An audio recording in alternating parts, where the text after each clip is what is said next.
ये कहानी मैं युगेंद्र के पॉइंट ऑफ व्यू से बताने जा रहा हूं। मेरा नाम युगेंद्र है और ये करीब 1 महीने पहले की बात है। मेरा हाल बेहाल हुआ पड़ा था क्योंकि उस समय लाइट भी गई हुई थी। उस रात तो इतनी गर्मी थी कि मुझे नींद ही नहीं आ रही थी और लगातार मेरे पसीने भी छूट रहे थे। पर हैरानी की बात तो ये थी कि ऐसी गर्मी में भी मेरा रूममेट अक्षत घोड़े बेचकर सोया हुआ था।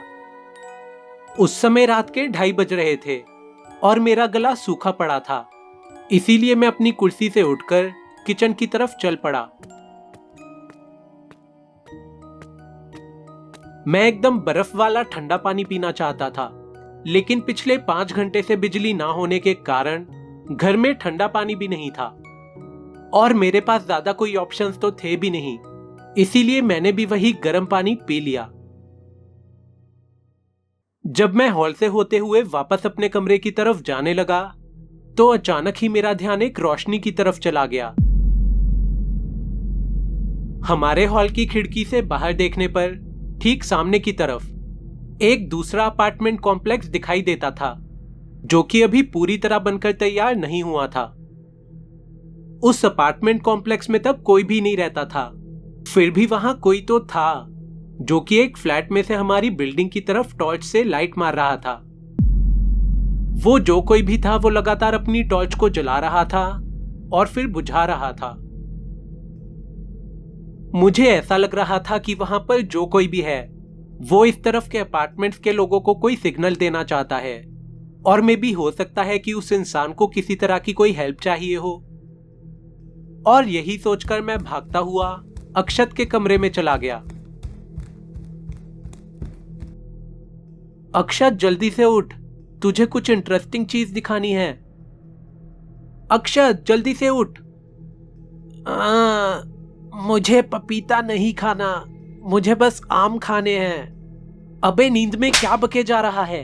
जल्दी से उठ, जल्दी मेरे साथ आ, तुझे कुछ दिखाना है। मैं तुरंत ही अक्षत को हॉल में ले आया और फिर मैंने उसको सामने वाले अपार्टमेंट में हो रही रहस्यमयी गतिविधि दिखाते हुए कहा, वो देख भाई, वो वाला कॉम्प्लेक्स तो अभी तक बनकर तैयार भी नहीं हुआ है, लेकिन इतनी रात को वहां से कोई हमारे अपार्टमेंट्स की तरफ टॉर्च मार रहा है। इतनी रात को वहां पर कौन हो सकता है? कहीं वहां कोई मजदूर तो नहीं? मजदूर लोग तो शाम के 7 बजे तक अपना काम बंद करके वहां से चले जाते हैं यार। ये तो कुछ अलग ही सीन है। कहीं कोई बंदा इस सिग्नल के थ्रू हमसे कोई हेल्प तो नहीं चाहता? हो भी सकता है, तो बोल क्या करें? पुलिस को बुलाएं क्या? पुलिस शायद इतनी सी बात के लिए नहीं आएगी। क्यों ना हम दोनों ही चलकर देख ले कि वहां पर क्या है। मैंने और अक्षत ने जल्दी से चप्पल पहनी और उस रहस्य का पता लगाने के लिए हम अपने अपार्टमेंट से निकल पड़े। लाइट ना होने के कारण हमारे अपार्टमेंट कॉम्प्लेक्स में पूरी तरह अंधेरा हुआ पड़ा था, लेकिन जब हम अपनी बिल्डिंग से बाहर आए तो चांद की हल्की रोशनी की वजह से हमें आसपास का थोड़ा बहुत नजारा दिखाई देने लगा। धीरे धीरे कदम आगे बढ़ाते हुए हम उसी अपार्टमेंट कॉम्प्लेक्स की तरफ जाने लगे जहां से हमें टॉर्च लाइट सिग्नल आते हुए दिखाई दिए थे। जब हम उस अपार्टमेंट कॉम्प्लेक्स के बाहर पहुंचे तो मैंने अक्षत से कहा, ओ भाई, कहीं किसी की हेल्प करने के चक्कर में हम ही मुसीबत में ना फंस जाएं। कहीं अंदर कोई बड़ा खतरा तो नहीं होगा? पता नहीं यार, हो भी सकता है, लेकिन मेरा मन कहता है कि एक बार उस अपार्टमेंट में चलकर देख ही लेना चाहिए। कहीं किसी को सच में हमारी मदद की जरूरत ना हो।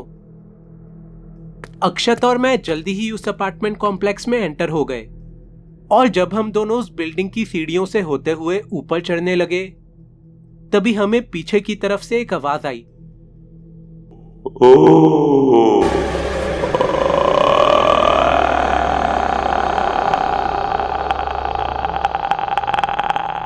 और वो आवाज सुनकर एक पल के लिए तो जैसे मेरा दिल ही धड़कना बंद हो गया था।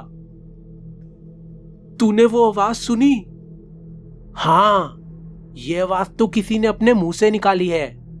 जल्दी आगे बढ़ भाई, वो आवाज पीछे से आई थी। और हम दोनों तेज कदमों के साथ लेकिन बिना किसी तरह की आवाज किए आगे बढ़ने लगे। जब हम दोनों उस फ्लोर तक पहुंचे जहां से हमारे घर की तरफ टॉर्च लाइट मारी जा रही थी, तो मैंने अक्षत से पूछा, वो घर बीच वाला ही था ना? हाँ, मेरे ख्याल से बीच वाला ही था। यानी कि इन तीनों में से हमको सेकंड नंबर वाला दरवाजा खोलकर देखना चाहिए। पहले तो हमने उस बीच वाले दरवाजे पर 1-2 बार नॉक किया, लेकिन जब किसी ने भी उस दरवाजे को नहीं खोला तो हमने खुद ही उस दरवाजे का लॉक घुमाकर उसको खोल दिया। दरवाजे से अंदर घुसते ही हम दोनों चौंक गए। वो कमरा वैसे तो खाली ही था, लेकिन वहां पर थोड़े बहुत औजार भी पड़े हुए थे, जो कि उन मजदूरों के थे जो कि कॉम्प्लेक्स में काम किया करते थे। लेकिन जिस चीज पर हमारा ध्यान सबसे पहले गया वो थी एक छोटी सी बच्ची, जो कि हमारी तरफ पीठ करके एक टेबल पर बैठी हुई थी और उसके हाथ में एक टॉर्च थी, जिसको वो हमारी बिल्डिंग के डायरेक्शन में पकड़कर बैठी हुई थी और उसे ऑन ऑफ किए जा रही थी। हमें यह सब देखकर बहुत ही अजीब लगा और फिर हम उस बच्ची के पास चले आए। पर जैसे ही उस बच्ची ने मुड़कर हमारी तरफ देखा, मेरी तो बस चीख निकलते निकलते रह गई और अक्षत भी उसकी शक्ल देखकर हैरान रह गया। उसके जैसी डरावनी शक्ल वाली बच्ची हमने अपनी पूरी लाइफ में नहीं देखी थी। फिर भी हम दोनों ने अपने आप को संभाला और फिर अक्षत ने उस बच्ची से पूछा, अरे बेटा, आप इतनी देर रात यहाँ क्या कर रहे हो? और तभी उस बच्ची ने एक खतरनाक सी आवाज में हमें जवाब दिया, मैं यहाँ अपने पापा के साथ आई हूँ। पापा के साथ? पर वो है कहाँ? पता नहीं। उस बच्ची के अजीबोगरीब जवाब सुनकर हम दोनों बहुत कंफ्यूज हो रहे थे और तभी मैंने उस बच्ची से पूछा, पर तुम दोनों यहाँ पर कर क्या रहे हो? हमें बहुत भूख लगी है और हम यहाँ खाने का वेट कर रहे हैं। ओह अच्छा, तो तुमने खाना ऑनलाइन मंगाया है क्या? अक्षत ने कंफ्यूज होते हुए पूछा। नहीं, पापा ने मुझे कहा है कि यहाँ बैठकर टॉर्च की रोशनी सामने वाली बिल्डिंग की तरफ मारती रहो और फिर थोड़ी ही देर में खाना खुद चलकर यहाँ पर आ जाएगा। खाना खुद चलकर यहाँ आ जाएगा? क्या मतलब है तुम्हारा? ये पूछते हुए मेरा दिल जोरों से धड़कने लगा, लेकिन उस बच्ची ने इसके बाद कुछ नहीं कहा और वो बस मेरे और अक्षत की तरफ देखते हुए एक भयानक सी स्माइल देने लगी।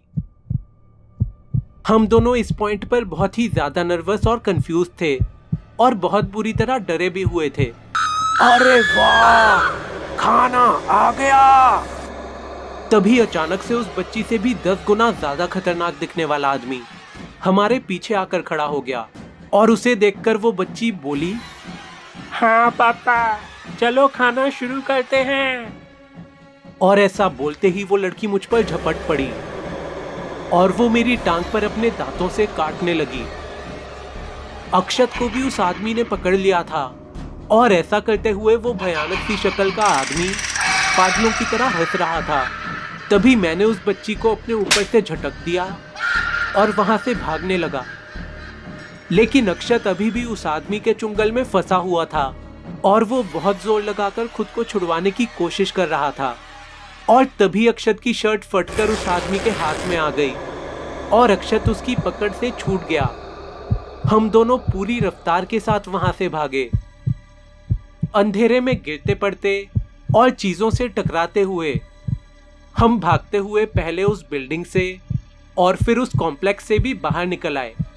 हम दोनों किसी तरह अपनी जान बचाकर अपने अपार्टमेंट वापस लौट आए और जब अपने अपार्टमेंट में घुसकर हमने खिड़की से एक बार फिर से सामने वाले कॉम्प्लेक्स की तरफ देखा, तो हमें वही बच्ची और वही आदमी उस अपार्टमेंट की बालकनी में खड़े हुए दिखाई दिए और हमारी तरफ वेव करते हुए उन्होंने उस अपार्टमेंट का ग्लास डोर बंद कर दिया। हमने उसी वक्त पुलिस को फोन करके इस बारे में बताया पुलिस ने हमसे कहा कि क्योंकि अभी हमें किसी भी तरह का कोई खतरा नहीं है, इसीलिए वो सुबह होने पर ही उस कॉम्प्लेक्स में तलाशी लेने आएंगे। लेकिन जब सुबह हुई और हम पुलिस के साथ उस कॉम्प्लेक्स में पहुंचे तो हमें उस कमरे में कोई नहीं मिला और फिर पुलिस भी बस हमारा बयान लेकर वहां से चली गई। आज इस बात को करीब 1 महीना होने को आया है और अब हम अपने हॉल की खिड़की पर हर वक्त पर्दा करके रखते हैं ताकि गलती से भी किसी रात को उस भयानक कॉम्प्लेक्स की तरफ हमारी नजर ना चली जाए।